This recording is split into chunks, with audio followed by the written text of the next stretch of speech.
Sadikin pompa spirit Ewako PSM.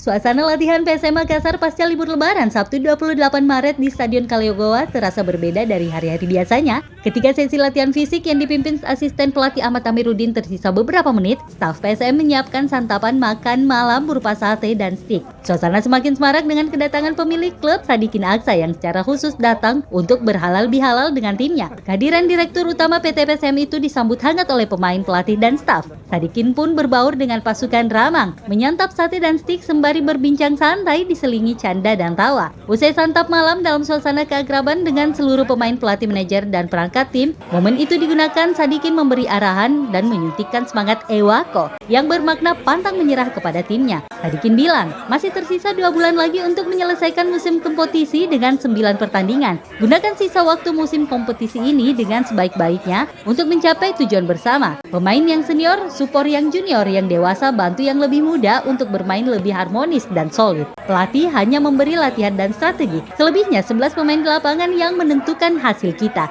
Hasil yang maksimal, kata Sadikin. Ia berjanji akan selalu memberikan arahan kepada manajer tim Muhammad Nur Fajrin bagaimana supaya tim mencapai hasil maksimal. Yang pasti, kami manajemen akan bekerja maksimal dalam 2 bulan waktu tersisa ini supaya kalian happy bermain di lapangan, ujar Sadikin. Acara silaturahmi itu ditutup dengan foto bersama diakhiri dengan teriakan Ewako yang lantang.